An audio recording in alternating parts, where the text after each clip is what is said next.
आषाढ़ महीने के शुक्ल पक्ष में पड़ने वाली एकादशी को देवशयनी या हरिशयनी एकादशी कहा जाता है। ये एकादशी भगवान श्री विष्णु को समर्पित होती है और इसके बाद से ही भगवान श्री विष्णु 4 महीने के लिए क्षीर सागर में शयन करने के लिए चले जाते हैं। उसके बाद से कोई भी शुभ कार्य नहीं होता और देव उठनी 11 के बाद सभी रुके हुए शुभ कार्य और विवाह आदि कार्य फिर से संपन्न होते हैं।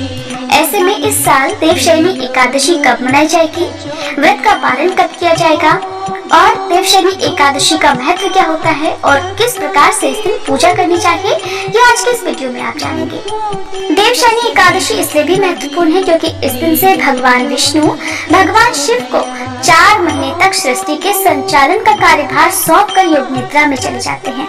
इसलिए देवशयनी एकादशी के दिन सभी भक्तों को भगवान विष्णु, माता लक्ष्मी के साथ साथ भगवान शिव का पूजन भी अवश्य करना चाहिए। इस बार जुलाई के महीने में 3 एकादशी व्रतों का शुभ संयोग पड़ रहा है, जिनमें पहला एकादशी व्रत 2 जुलाई को रखा गया था, जो कि आषाढ़ महीने के कृष्ण पक्ष की योगिनी एकादशी का व्रत था।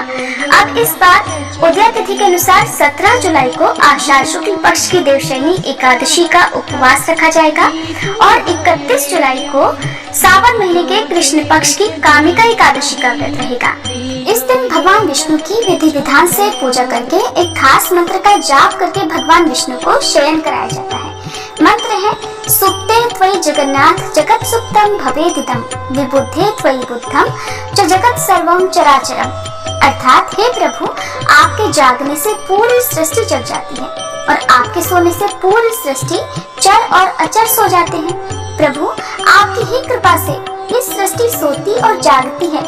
प्रभु, आप अपनी कृपा हम सब पर बनाए रखें। इसके बाद हरिशयनी एकादशी के दिन भगवान विष्णु की विधि विधान से पूजा करें ताकि पूरे 4 महीने तक भगवान विष्णु की कृपा बनी रहे।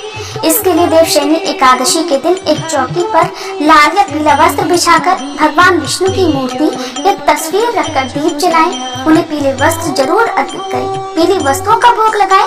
भगवान विष्णु के मंत्रों का जाप करें। अगर कोई विशेष मंत्र नहीं आता है तो केवल हरि नाम का भी निरंतर जाप करते रह सकते हैं। अगर मंत्र जाप कर रहे हैं तो तुलसी या चंदन की माला से जाप करें तो अत्यंत शुभ रहेगा। फिर कपूर जलाकर आरती करें और भगवान विष्णु को शयन कराएं। जिन्होंने भी भगवान विष्णु को अपने घर के मंदिर में शयन कराया है, उन्हें 4 महीने तक भगवान विष्णु की इसी शयन मुद्रा की पूजा करनी चाहिए। फिर देवउठान एकादशी के दिन विधि विधान से भगवान को जगाना चाहिए। भगवान विष्णु की पूजा में तुलसी के पत्ते भोग के साथ अवश्य रखें। हर दिन भगवान विष्णु के समीप 1 लोटा जल भरकर साथ में कोई भी मौसमी फल या पीली मिठाई का भोग भगवान को लगाते रहें। तुलसी का पत्ता यदि भगवान के भोग में नहीं होता है तो भगवान अपने भोग से असंतुष्ट रहते हैं, अपना भोग स्वीकार नहीं करते हैं। यदि आपके पास कोई भी फल, मिठाई या सात्विक भोजन नहीं है, ऐसे में आप केवल तुलसी का पत्ता भगवान के समक्ष रख दें तो भगवान उसी को बहुत प्रसन्नता से स्वीकार करके अपने भक्तों की मनोकामनाएं पूरी करते हैं।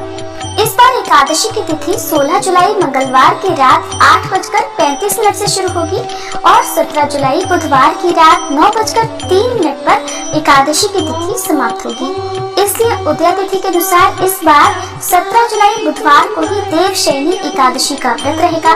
सभी गृहस्थ या वैष्णव जन केवल इसी एक दिन उपवास रखेंगे।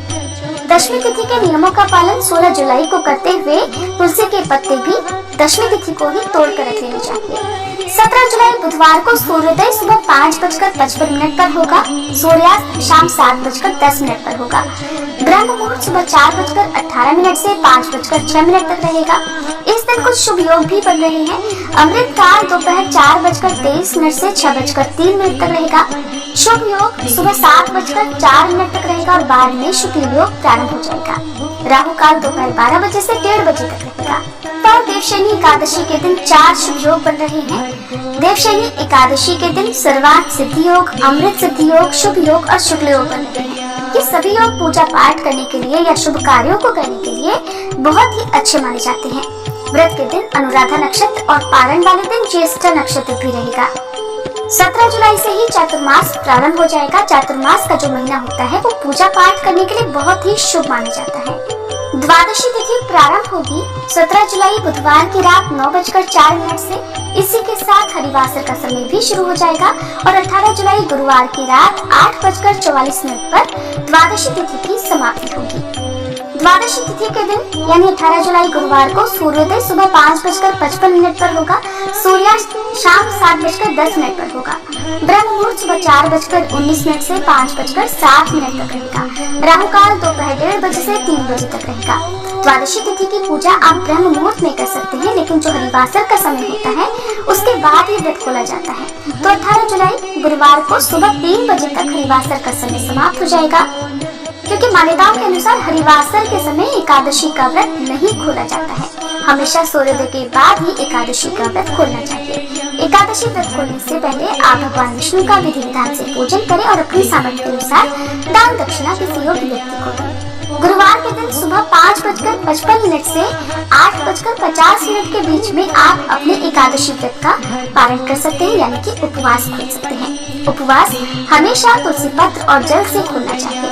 पंचामृत से, मौसमी फलों से, फलों के जूस से या फिर सात्विक भोजन से और चावल से भी आप एकादशी व्रत का पारण कर सकते हैं। जो लोग पारण वाले दिन गुरुवार को उपवास भी रखना चाहते हो, उन्हें सुबह की पूजा करने के बाद केवल तुलसी पत्र और जल से या मौसमी फलों से अपने व्रत का पारण कर दूसरा उपवास प्रारंभ करना चाहिए।